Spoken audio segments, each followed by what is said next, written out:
Chapter 1, Part 4, Lewis dot structures and formal charges. So first we have to go through some definitions again. We're going to talk about molecules. Molecules are composed of atoms joined by covalent bonds. Compounds can be ionic or molecular. How are molecules represented? We're going to use ethanol, also known as ethyl alcohol, as an example here. There are kind of three different ways that we can represent a molecule. We're going to use the formula C2H6O, which is ethanol. That is the molecular formula. All it says is there are 2 carbons, 6 hydrogens, and 1 oxygen. It does not tell you anything about how those atoms are strung together. The condensed structural formula tells you a little bit more. It says, okay, 3 of these hydrogen atoms actually live on this carbon. 2 of them live on this carbon, and then we have an OH group. And from this, we can actually further infer the rest of the structure. So the molecular structure, or the Lewis structure, also known as the structural formula, is always going to be the one that gives you the most detail. This is saying we have 2 carbons that are attached here through a covalent bond. We can see the 3 hydrogens that live on this first carbon, the 2 hydrogens that live on this one, and then we can see that OH group as well as the 2 lone pairs that would also live on that oxygen. So this is the most detailed one. It tells us the most about our molecule. We're going to spend a lot of time here talking about Lewis dot structures, and I also have several examples where I would like you to practice yourself. I do want to put out a disclaimer here that while Lewis dot structures may have felt like, just a drop in the bucket when you were taking Gen Chem, the ability to draw a correct structure in organic chemistry is just not optional. You have to be able to draw a proper structure in order to move forward in this course. So if this ends up being something that after this video, you still have quite a few questions, this is a perfect topic to ask a ton of questions about in that first day of class, or to come to office hours, send me emails, ask for additional videos on the internet. I'm happy to help you find resources. So we're going to go through these rules here, and then we're going to do some practice in order to make these rules actually make a little more sense. So the first rule when you are trying to come up with the Lewis dot structure of a molecule is to add up all of the valence electrons in the compound. So this is supposing that you are given a chemical formula, but not the actual molecular structure. So you're going to add up all the valence electrons in the compound. The reason we do this is because, again, the valence electrons are the electrons involved in bonding. You need to know how many of them there are in order to know how many bonds you can make and potentially how many multiple bonds or lone pairs you may have. Then you're going to determine the central atom and arrange the other atoms around it. Really fun hint, because this is organic chemistry and organic chemistry is the study of carbon, making carbon your central atom is never going to be a bad guess if you have a carbon atom. If you have multiple carbon atoms, a really good first guess, a good jumping off point, is going to be to string them together and then add everything else around it. So keep carbon the focus of your Lewis structures, and that's going to help you a lot, as long as there is carbon in your Lewis structure, which there usually will be. Then you draw single bonds between all of the atoms. Because we are drawing the structure of a molecule, there must be a single bond between each atom in order to hold it together. So that's, just an easy first step here. And then you give each atom an octet of valence electrons. You can do this by adding lone pairs or by adding multiple bonds. Your next step is to count up all of the electrons that you used in order to make your structure and make sure it adds up to the number that you found in step 1. If it does not, then you want to kind of go back to this, or maybe even up to here if you really, really goofed. But it's possible that your structure can be fixed just by rearranging some lone pairs, maybe adding in some multiple bonds. So these are the structures that we're going to practice with. I put them all here on one slide so you can write them down. I would really like you to pause your video and spend some time on each of these structures. If you feel like you don't know where to start, Go ahead and watch the first one, the first two, however many you need, but do try some of these on your own. It's really important in this course that you do take that initiative and try things on your own for the first time. You want to develop some sort of thought process, whether it's right or wrong. The act of you creating that process and then undergoing some sort of correction when you watch the correct answer is going to be far more effective for you than just copying down what I write. So please pause here and work on it yourself for a second. Okay, we are going to follow our step-by-step process and figure out the structure of C3H8. So the first thing we want to do is add up all of the valence electrons that this molecule has. We're going to do that by looking at the periodic table. If you look at the periodic table, you'll notice that carbon is in group 4, which means that each of these carbon atoms, which we have 3 of, we have 3 carbons, comes with 4 electrons. So that gives us 12 electrons just from our carbon atoms. And then we have 8 hydrogen atoms. Each of those comes with 1 valence electron because it's in group 1. So that means we have 20 valence electrons to work with in this molecule. So next, we need to figure out what our central atom is. Since we have carbons and we have multiple of them, I'm going to take that hint that I gave and I'm just going to string all of my carbons together. You can put them straight like I just did, or you can zigzag them. It doesn't really matter when you're drawing a Lewis structure. We'll talk about why this zigzag is important a little bit later in this chapter. So the next thing we need to do is arrange all of our other atoms around it.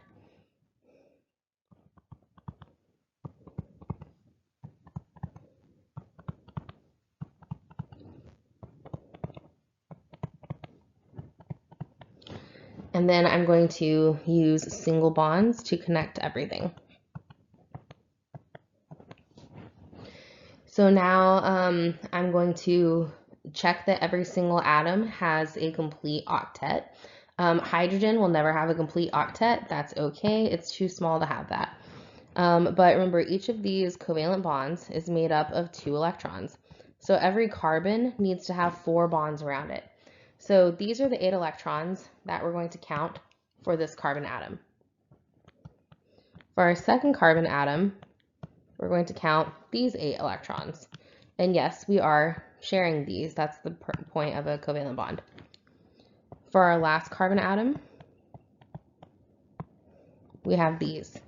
So all of these carbon atoms have a complete octet. So our next step is to add up all of our electrons and make sure that we have 20 of them. So I have 2, 4, 6, 8, 10, 12, 14, 16, 18, 20. So that checks out, and this is a correct structure. This particular structure is actually propane. I'll draw it out again without all the extra decorations real fast. And I say real fast, but then it takes quite a bit. We're actually going to learn a much, much faster way to draw structures not too long from now.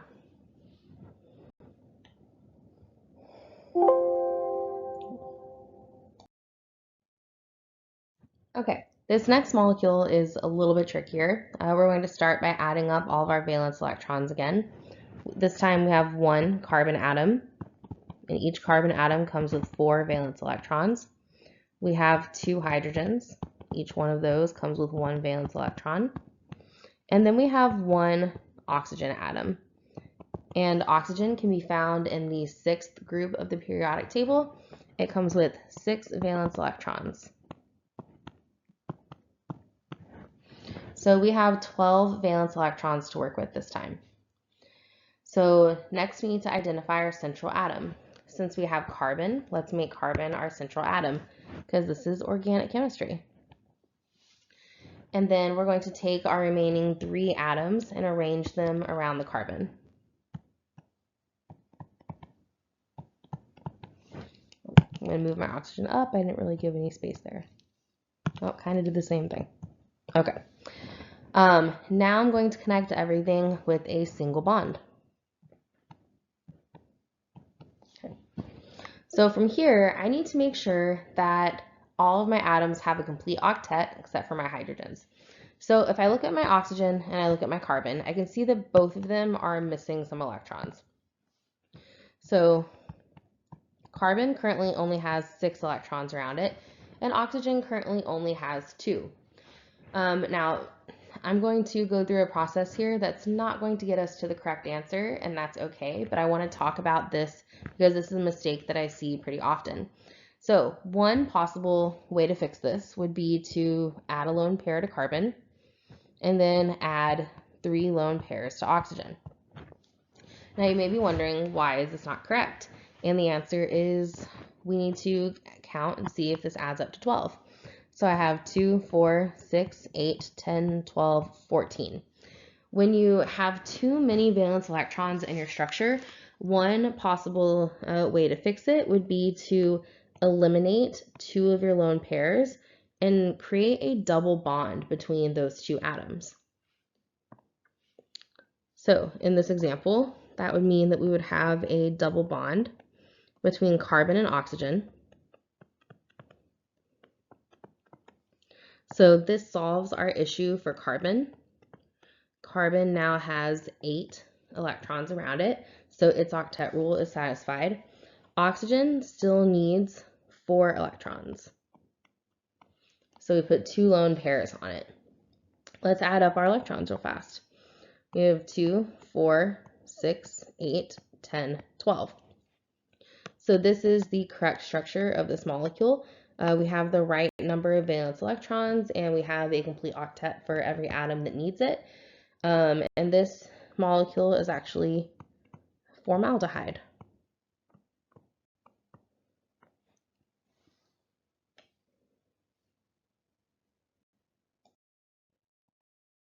Okay, let's start with our first step on this one. We have 1 carbon atom. We know that each carbon atom comes with 4 electrons. We have 5 hydrogen atoms. Each hydrogen comes with 1 electron. So that's 5. And then we have 1 nitrogen atom. Each nitrogen comes with 5 electrons. You'll find it in the 5th group of the periodic table. This gives us 14 electrons total to work with. So going through our process, we need to identify the central atom. We're going to choose carbon because organic chemistry. Now here you might come across something a little tricky, because if you then go about and take all the rest of your atoms and arrange them around carbon, what you'll find is that carbon has way too much going on. This is 6 atoms. Carbon cannot make bonds with 6 different atoms. That would take 12 valence electrons just to accomplish that. And carbon cannot have 12 valence electrons around it. So instead, we're going to create a single bond between carbon and nitrogen. So this is going to be kind of our central chain, and the hydrogens are going to decorate from there. So if we want carbon to have a full octet, then we know that we're going to need to have 4 bonds on it. And that's just a good rule to follow in general. We're going to talk about bonding rules shortly, but carbon pretty much always should have 4 bonds. That can be 4 single bonds, that can be 2 single bonds and a double bond, it can be 2 double bonds, it can be a single bond and a triple bond. Whatever it is, there need to be 4 bonds. Hydrogen can then have the other 2 hydrogen atoms. Nitrogen still needs a full octet, so we're going to have to give it a lone pair of electrons in order to accomplish that. Now this structure uses 2, 4, 6, 8, 10, 12, 14 electrons. So this is the correct structure. This molecule is actually a molecule that you might be familiar with if you ever watched Breaking Bad. This is known as methylamine or methanamine. But if you were a Breaking Bad fan, this was often found in those big barrels that had like a yellow kind of wasp symbol on it. And I can't remember if it was like Chinese, Japanese, Korean writing. It's been a while since I've watched it. but this is that molecule that they were importing. And it's not because methylamine is particularly dangerous on its own. At worst, it's just going to stink pretty much. But it is a very, very important ingredient in some of the simpler ways of making methamphetamine. And so it's highly regulated because if you stop the access to the materials, then you're able to slow down the potential access to methamphetamine.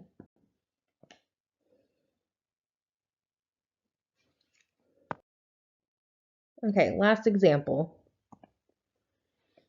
If you haven't worked one yet on your own, I do suggest that you pause and try this one on your own. So we have one carbon atom. We have two hydrogen atoms. And we have two oxygen atoms.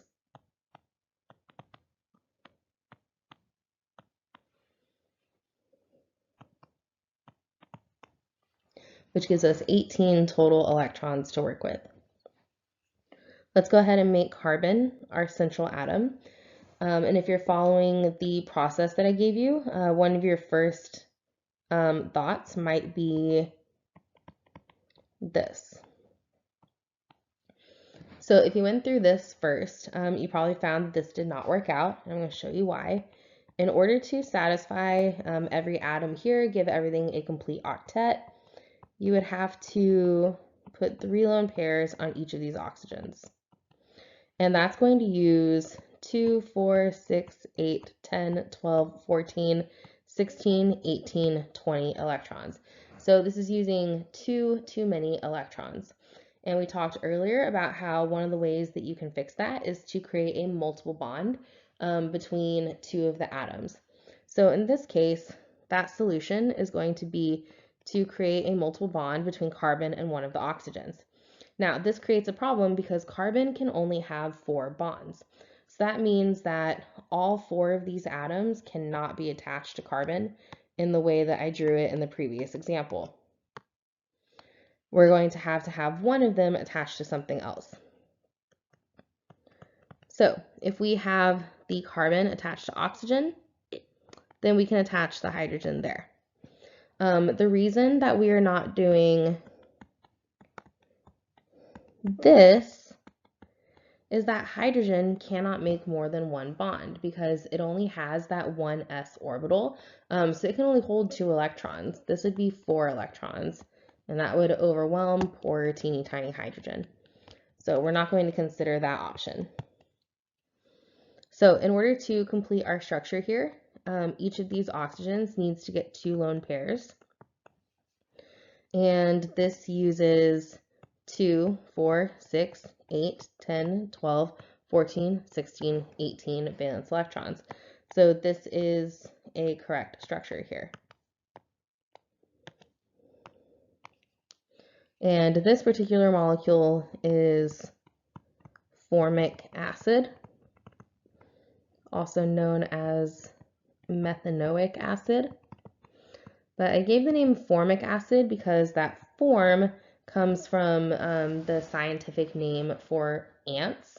When ants bite and it stings, it burns, it's because they're injecting you with a little bit of acid, specifically formic acid.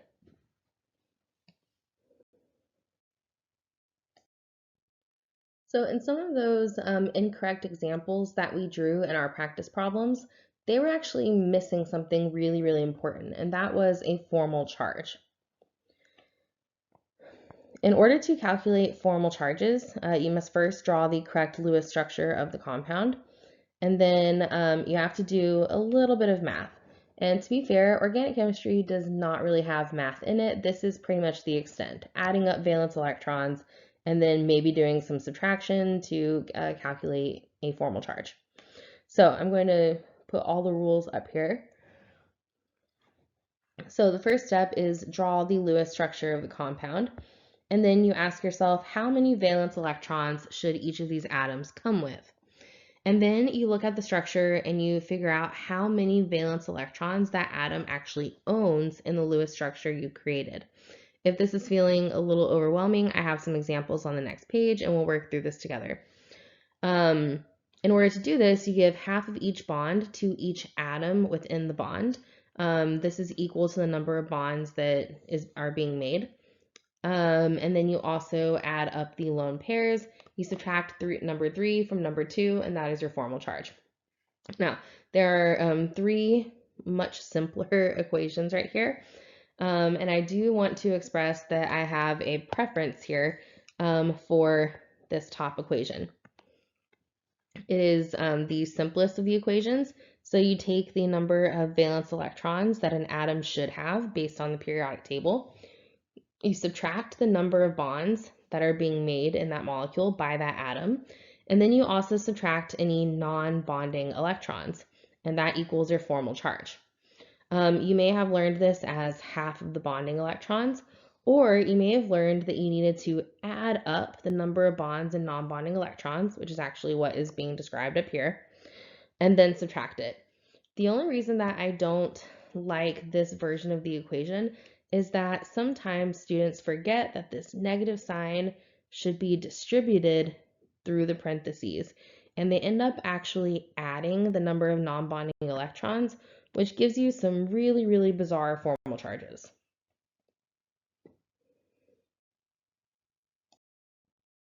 Okay, we're going to work some practice problems here.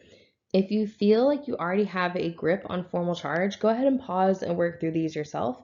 If you don't feel like you have it down yet, let's do the first one together and then go ahead and pause and see if you can work through the rest of it. So the first thing that I want to say is typically you're not going to see a formal charge on hydrogen as long as it's part of a compound. But I am going to do the math on just one of them just to show you why, plus it'll give us a little more practice. So notice that all of these hydrogens have the same bonding scheme. They're all singly bonded to this nitrogen atom. It's really, really unlikely that you're going to have 4 formal charges on one molecule. So that's one reason why you can kind of eliminate hydrogen. But let's also do the math here. So hydrogen, according to the periodic table, comes with 1 valence electron. It is making 1 bond here to nitrogen, and it has 0 non-bonding electrons. 1 minus 1 minus 0 equals 0. That's why those hydrogens do not have a formal charge. Now let's look at nitrogen. The nitrogen's a little more interesting. So on the periodic table, nitrogen is in the 5th group, so it comes with 5 valence electrons. The nitrogen here is making 4 bonds, and it has 0 non-bonding electrons. That gives us a difference of +1. So there is a positive charge on this nitrogen, and that is a formal charge. That is a full positive. That is not a partial positive like what we saw when we were looking at polar molecules. Okay, moving on to the next example, we're going to skip the hydrogens because we know that they're not going to have a formal charge. You can also typically skip carbon as long as it has 4 bonds. So each of these carbons here have 4 bonds. So let's just go ahead and do the math for carbon just to prove it. So carbon comes with 4 valence electrons. Both of those carbons are making 4 bonds. We're just going to do their math together. And neither of them have non-bonding electrons. So carbon is neutral here. Okay, let's take a look at this first oxygen here. This oxygen, based on the periodic table, would come with 6 valence electrons. It's making 2 bonds and has 4 non-bonding electrons. So this oxygen is also neutral. Let's look at this one. It's going to come with 6 valence electrons. It's making 1 bond and has 6 non-bonding electrons. That gives us a formal charge of -1. So there is a negative sign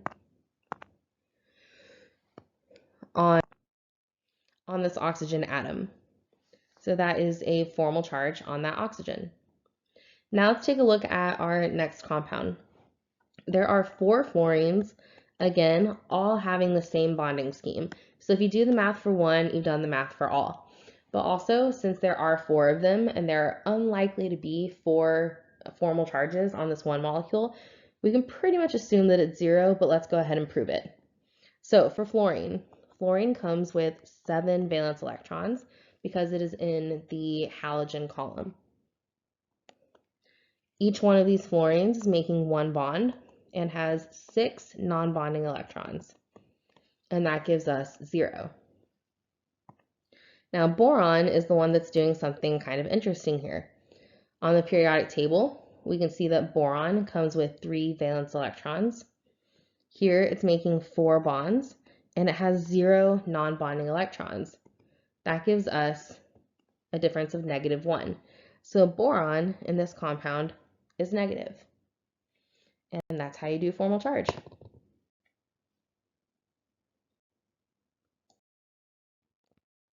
Okay, this is a table that I put together kind of loosely based on one from your textbook.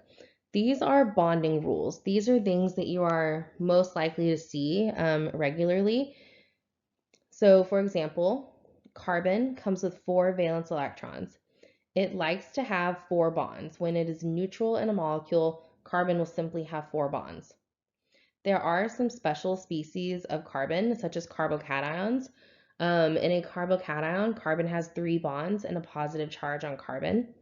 You can also have carbanions, which have 3 bonds and 1 lone pair. So notice that these are the special charge species. These are situations where those atoms have formal charges. Everything over here is what you are most likely to see. So it's this column that you kind of want to memorize. It'll help you draw your structures much more quickly and give you a little more confidence that what you're drawing is correct. So nitrogen comes with 5 valence electrons. Nitrogen likes to make 3 bonds and it will have 1 lone pair. There are also some special species of nitrogen where if it has 4 bonds and 0 lone pairs, you will see a positive charge. 2 bonds and 2 lone pairs is going to give you a negative charge on nitrogen. Oxygen comes with 6 valence electrons. It likes to make 2 bonds and will have 2 lone pairs. Oxygen also has special species. You pretty commonly will see 1 bond and 3 lone pairs. This is typically when we're looking at the conjugate base of something. So this is something that you're going to see a lot in chapter 2 when we are talking about acids and bases.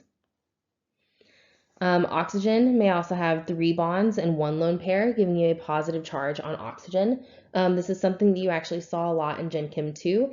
Anytime that you protonated water and turned it into hydronium, you were creating this special positively charged oxygen. Halogens come with 7 valence electrons. They like to make 1 bond and have 3 lone pairs. You're not really going to see special species of halogens in organic chemistry. You will see them if you're looking at like the structure of chloric acid or perchloric acid, bromic acid, things like that, but not within an organic molecule typically. Hydrogen comes with 1 valence electron. It likes to make 1 bond. And if you get more creative than that with hydrogen, you are desperately wrong and you need to go back to just 1 bond. Boron comes with 3 valence electrons and it likes to make 3 bonds. That is not a complete octet. Boron is kind of weird that way. So I do want to point out a pattern here other than boron and hydrogen, which are kind of their own special things. There is a pattern for everything else. And that pattern is that the number of valence electrons and the number of bonds that you make needs to equal 8. So if you have 5 valence electrons, then you need to make 3 bonds. If you come with 6 valence electrons, you need to make 2 bonds. 7 valence electrons, you need to make 1 bond.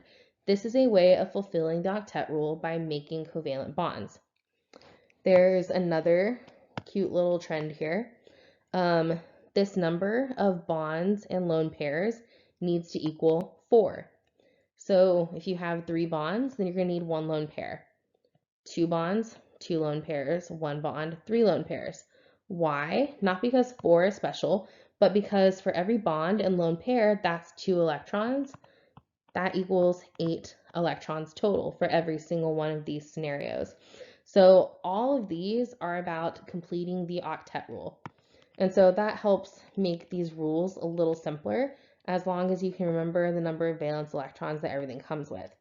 It would be really, really convenient for you as a person who will be drawing a lot of structures if you have these numbers and you have these bonding rules memorized. It will speed up your structure drawing process so much if you're able to look at your structure and go, oh no, I gave 5 bonds to nitrogen. You're going to be able to make that change much more quickly and see those errors without counting up your valence electrons and trying to figure out where you went wrong.